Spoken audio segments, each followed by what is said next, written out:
সব ভাই ধর্মে আমাকে বলে। শেষ করতে দেন। জি স্যার। আপনি এখানে আমার জবাব শোনার জন্য এসেছেন নাকি আপনার মত জানাতে এসেছেন? আমি একটি সুস্থ আলোচনা চাই এবং যৌতুক ভাই সিদ্ধান্তে পৌঁছাতে চাই। এটা কোনো বিতর্ক প্রতিযোগিতা নয়। হ্যাঁ, একেবারে না, আমি তাহলে আমার কখনো উত্তর বলিনি। শুনুন, উত্তর শোনার পর আপনি মন্তব্য করতে পারেন। ঠিক আছে। আমাকে শেষ করতে দিন। আপনি কথা যোগ করছেন, তার মানে আমার উত্তর আপনি শুনছেন। চালিয়ে যান। শুনুন মনোযোগ দিয়ে। জি। আপনার মনের মধ্যে মহাভারতের কাহিনী চলছে, কি করে শুনবেন? দয়া করে চালিয়ে যখন যান। আপনি আপনার প্রশ্নের সময় কি আমি আপনাকে বাধা দিয়েছিলাম? দয়া করে চালিয়ে যান। আমি কি বাধা দিয়েছি? আপনি না, আপনি বাধা দেননি, দয়া করে চালিয়ে যান। সবকিছু লেখা আছে, প্রশ্ন করতে আসছেন, আমি কিভাবে আমি বলেছি। আমি জবাব দিচ্ছি, শুনুন। হ্যাঁ, তাতে এটা কি? আমার জবাব। তাহলে কেন আপনি মন্তব্য করছেন? সকলকে শুভ সন্ধ্যা এবং শুভ সন্ধ্যা ডক্টর নায়েক। আজ আমি এক মানুষ কথা বলছি মানবতার পক্ষে। এখানে ডক্টর নায়েক রয়েছেন। আমরা আপনার নাম জানতে পারি দয়া করে? আমি চিরাগ, এবং দয়া করে আমার ধর্ম জিজ্ঞাসা করবেন না। ডক্টর নায়েক, আপনি সম্ভবত মুসলিম পরিবারে জন্মগ্রহণ করেছেন, তাই আপনি মুসলমান, তাই আপনি সেটাই অনুমোদন করছেন। যদি আপনি হিন্দু পরিবারে জন্ম নিতেন তাহলে আজ আপনার হিন্দু ধর্ম হতে পারত। এক্ষেত্রে আমি মনে করি চরম জাতি কেন্দ্রিকতা থেকে আপনি ভাবছেন আপনার ধর্ম, সংস্কৃতি, বিশ্বাস ও ধারণা শ্রেষ্ঠ, তাই আপনি বলছেন যে শিখ অথবা আর্য সমাজ বা যে ধর্মেই প্রতিমা পূজা পরিত্যাগ করার কথা বলা হয়েছে সেটি আপনি সমর্থন করেছেন। আমার মতে একই জায়গায় ঘুরপাক না খেয়ে মানবতার ব্যাপক ধর্ম নিয়ে আমাদের আলোচনা করা উচিত। কোনো মন্তব্য কিংবা যুক্তি ভাই স্যার? খুব সুন্দর একটা প্রশ্ন করেছেন। তিনি বলেছেন মুসলিম পরিবারে জন্ম নেওয়ার কারণে আমি ইসলাম ধর্ম অনুমোদন করছি। হতে পারতো আমি যদি হিন্দু পরিবারে জন্ম নিতাম তাহলে হিন্দু ধর্মই পছন্দ করতাম আমি, এবং আমি শিখ ধর্ম ও আর্য সমাজকে সমর্থন করি কারণ আমার দৃষ্টিভঙ্গির সঙ্গে তাদের মিল আছে এবং এর আশেপাশে আমি বিচরণ করছি। বরং আমার আরো বৃহৎ পরিসরে কথা বলা উচিত ছিল। খুব ভালো প্রশ্ন। হ্যাঁ ভাই আমি আপনার সাথে একমত। ১৯ বছর বয়স পর্যন্ত আমি মুসলমান ছিলাম কারণ আমার পিতা মুসলমান ছিলেন। বয়স ১৯ বছর হওয়ার পর আমি তুলনামূলক ধর্ম অধ্যয়ন করা শুরু করলাম। এখন আমি ব্যক্তিগত পছন্দে মুসলমান। আর বিশ্বাস করেন, যদি আপনি ইসলামের চেয়ে ভালো কোনো ধর্ম আমাকে দেখাতে পারেন তাহলে আজই আমি সেই ধর্ম গ্রহণ করতে প্রস্তুত আছি। আজই। স্যার, আমি মানবতার ধর্মের কথা বলছি। ভাই আমি বলবো জি জি আমি বলছি যদি কেউ ইসলামের চেয়ে ভালো কোনো ধর্ম তা যুক্তি দিয়ে, বৈজ্ঞানিক তথ্য দিয়ে প্রমাণ করতে পারেন তাহলে আমি গ্রহণ করতে প্রস্তুত আছি। আপনি বলছেন মানবতার কথা। কে মানবতার নামে গ্রন্থ রচনা করেছেন? মহাত্মা গান্ধী। কে লিখেছেন? আপনি জানেন একজন মুসলমান ভালো মুসলমান হতে পারবেন না যদি তিনি ভালো মানুষ না হন।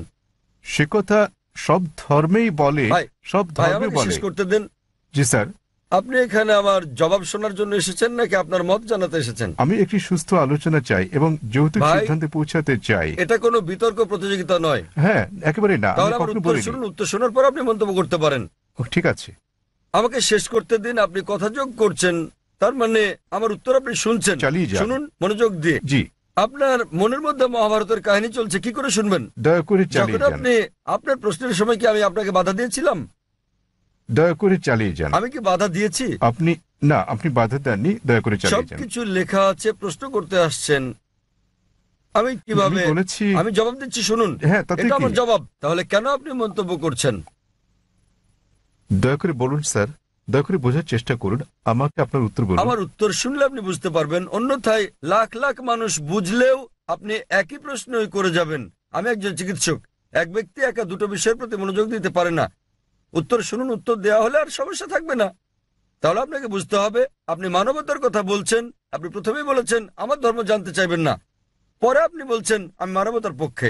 সর্বপ্রথম আপনি আপনার দৃষ্টিভঙ্গি শনাক্ত করতে লজ্জিত, তারপর আপনি মানবতার কথা বলছেন। আমি আপনার কাছে জানতে চাই মানবতা নামের বইটি কে লিখেছেন? এরকম কোনো বই আছে কি? মানবতার কোনো দিক নির্দেশনা আছে? আমি আপনাকে বলছি ভালো মানুষ না হয়ে একজন মুসলমান ভালো মুসলমান হতেই পারে না। সব ধর্ম বলে না। আমি বলার জন্য দুঃখিত যে আপনি অন্যান্য ধর্মগ্রন্থ অধ্যয়ন করেননি। আমি আপনাকে বলতে পারি, আমি উদ্ধৃতি দিতে পারি বেদ থেকে, অন্য হিন্দু ধর্মগ্রন্থ থেকে, বাইবেল থেকে উদ্ধৃতি দিতে পারি যেগুলো মানবতার বিরুদ্ধে যায়। আমি অন্য ধর্মের সমালোচনা করতে আসিনি। যদি আপনি কোনো ধর্ম অধ্যয়ন করে না থাকেন তাহলে দয়া করে এমন কিছু বলবেন না যে ব্যাপারে আপনার জ্ঞান নেই। কোরআনে বলা হয়েছে ফাসআলু আহলে যিকরি ইন কুনতুম লা তা'লামুন। সূরা নাহল অধ্যায় 16 আয়াত নম্বর 43, সূরা আম্বিয়া অধ্যায় 21 আয়াত নম্বর 7। আপনি তুলনামূলক ধর্ম বিষয়ের ছাত্র নন, তাই না জেনে কোনো মন্তব্য করবেন না। আমি বাইবেল থেকে উদ্ধৃতি দিতে পারি যা মানবতার বিরুদ্ধে। আমি আপনাকে চ্যালেঞ্জ করছি, কোরআন থেকে এমন একটা আয়াত বের করেন, নবী মুহাম্মদ সাল্লাল্লাহু আলাইহি সাল্লামের এমন কোন বাণী বের করেন যা মানবতার বিরুদ্ধে যায়। সুতরাং এমন কথা বলবেন না সব ধর্মে বলা হয়েছে। দুঃখিত, আপনার জানাশোনা বড়ই দুর্বল। আমি আপনাকে যা বলার চেষ্টা করছি, মানবতা মানে ঠিক আছে, আপনি কেবল স্ট্যান্ডার্ড 2-3 তে আছেন। আর আমি যা বলছি তা কেবল স্কুল পাস নয়, কেবল স্নাতক পাস নয়, বুঝতে হবে স্নাতকোত্তর পাস হতে হবে আপনাকে। ইসলাম মানে উচ্চ পর্যায়ের, কেবল মানবতার কোনো পর্যায় নেই। ভালো মানুষ না হলে কোনো মুসলমান ভালো মুসলমান হতে পারবে না। আমি আপনাকে চ্যালেঞ্জ করছি, ইসলামের এমন একটা দিক আপনি বলতে পারেন যা মানবতার বিরুদ্ধে যায়। যৌক্তিক পটভূমি, যৌক্তিক কারণ আপনার জানা না থাকতে পারে ইসলাম কেন এমন অনুশাসন জারি করলো, আর আপনি ভাবতে পারেন সেটা মানবতার বিরুদ্ধে। ঠিক যেমন আপনারা বলেন, ডাক্তার আমাকে ইঞ্জেকশন দিচ্ছে, ইঞ্জেকশনে যন্ত্রণা দিচ্ছে, ওই ইঞ্জেকশন তো আপনার ভালোর জন্য। আপনারা বলেন ডাক্তার আমার পেট কেটে ফেলেছেন, তিনি তো পেট কেটেছেন আপনাকে জীবন বাঁচানোর জন্য। সুতরাং ডাক্তার যা জানেন আপনি তা জানেন না। যদি আমার জন্য দুটো পছন্দ থাকে, স্ট্যান্ডার্ড 2 কিংবা 3 পাস করা অথবা স্নাতকোত্তর কোর্স করা, সেক্ষেত্রে আমি স্নাতকোত্তর কোর্সই করব। কেন মাত্র স্ট্যান্ডার্ড 2-3? মানবতা ভালো, কিন্তু ইসলাম তার চেয়ে অনেক বেশি ভালো। আপনার প্রশ্নের ব্যাপারে বলতে গেলে, আমি মুসলিম পরিবারে জন্ম নিয়েছি বলে আমি ইসলামকে অনুমোদন করছি। আমি আপনাকে বলছি, আপনাকে চ্যালেঞ্জ করছি, যদি কেউ আমাকে প্রমাণ দিতে পারে অন্য যে কোনো ধর্ম, আমি প্রধান ধর্মগুলোর বেশিরভাগই অধ্যয়ন করেছি এবং আমার মনে হয় ইসলাম সবচেয়ে যুক্তিগ্রাহ্য, মানুষের সবচেয়ে সেরা ধর্ম মানবতার। এটাই একমাত্র ধর্ম যাতে মানবতার জন্য সমাধান রয়েছে। আল্লাহ বলেন সূরা আলে ইমরান অধ্যায় নম্বর 3 আয়াত নম্বর 19, ইন্নাদ দীনা ইনদাল্লাহিল ইসলাম। সর্বশক্তিমান ঈশ্বরের কাছে একমাত্র গ্রহণযোগ্য ধর্ম ইসলাম। আর আপনার জানার জন্য বলছি, আপনার যুক্তি অত্যন্ত নাজুক। আপনি কি জানেন আমাদের 30 জনেরও বেশি আলেমের মধ্যে যারা বিশ্বের বিভিন্ন দেশের নাগরিক, তাদের 10 জনেরও বেশি মুসলিম পরিবারে জন্মগ্রহণ করেননি? আপনি কি তা জানেন? আমি এটা উত্তর জানতে চাই আপনার কাছে, আপনি কি জানেন এই মঞ্চে বক্তৃতা দানকারী 30 জনের মধ্যে 10 জনেরও বেশি মুসলিম হিসেবে জন্মগ্রহণ করেননি? আপনি জানেন?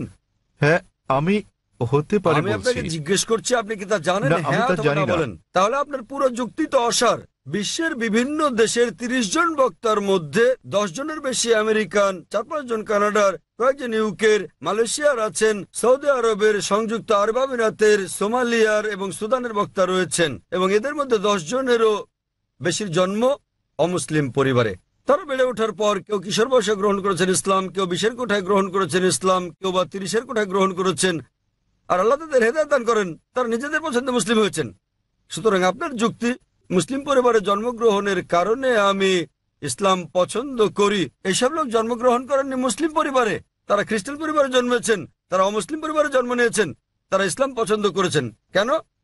কারণ তারা অধ্যয়ন করেছেন, তারা অন্যান্য ধর্ম অধ্যয়ন করেছেন এবং বুঝতে পেরেছেন ইসলাম জীবনের শ্রেষ্ঠ পন্থা। আমি আপনাকে অনুরোধ করছি, আপনি মানবতা সম্পর্কে পড়েন, ইসলাম সম্পর্কে জানেন এবং বের করতে চেষ্টা করেন ইসলামের কোন বিষয়টা মানবতার বিরুদ্ধে যায়।